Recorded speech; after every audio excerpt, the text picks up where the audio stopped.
Hello everyone, and welcome to our How Does It Work program. Today we're going to be learning about rain and the water cycle. And at the end of the video, we're going to do an experiment where you can see parts of the water cycle. The water cycle has four main parts: condensation, precipitation, collection, and evaporation. Let's start with condensation. Condensation is when hot air or gas condenses or cools down and collects into one tiny little droplet. So it's the little droplets on the outside of a soda can or a cold glass on a hot day, or what happens on the outside of your car window when it's rainy. Those little droplets of water are the condensation. Next is precipitation.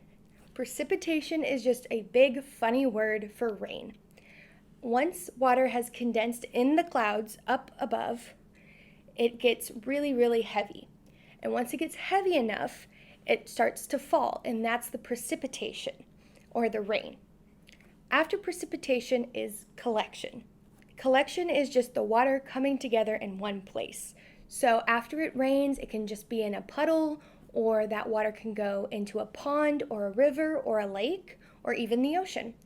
It's just going and collecting in one place. The last step is evaporation. If you think about it, how long does a puddle stay on the ground after it rains?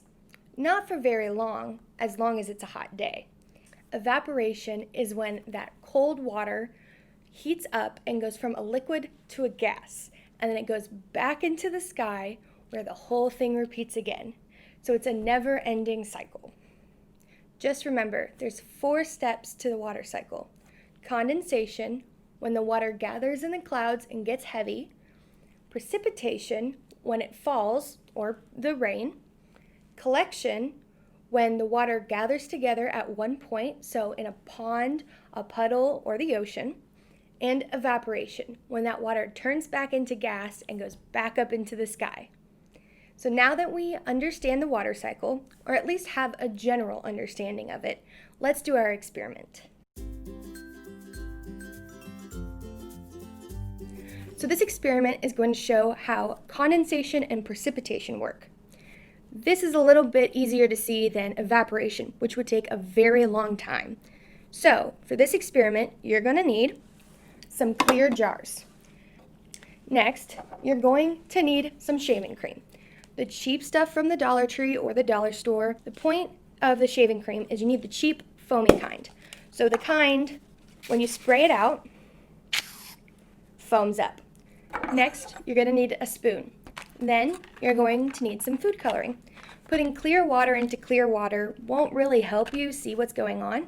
So, we're going to use the food coloring to make it a little more distinct and help you better see what's happening. And last but not least, you need some water. All right, let's get started. You're going to want to fill your main jar about halfway full with water. So let's do that first.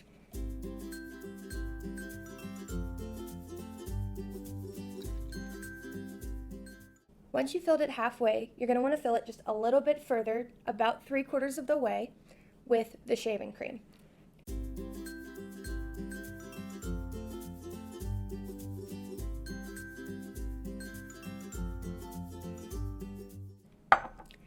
Probably not going to lay down completely flat, and so that's why we use our spoon. We're going to smooth out the top and make it a nice even level.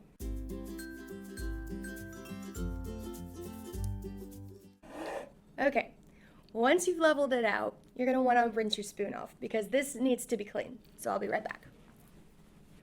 Once you've cleaned off your spoon and you have your jar, your second jar full of water, you're going to want to dye that water. So you can use whatever color you want. I'm going to use green today. And you're going to want to put just enough that it dyes the water a nice dark color. So you can use your nice clean spoon now and mix that around so it's nice and dark. If you use yellow, it'll probably turn out okay too, but a darker color will definitely work better for this experiment. So now we have our nice dark water that you can see and our foamy water. So in this jar for this experiment, the water down here is going to be the air, or, the sky and everything underneath are clouds. That's what the shaving cream is representing. So you have the clouds on top and the air below. So what our green or other colored water represents is the condensation and then the precipitation of the water during the water cycle. So what you're going to do is you're going to take your second liquid and spoonful by spoonful, you're just going to drizzle it on top. It might take a while, but go slow and steady, and eventually you're going to see it start to fall through the foam.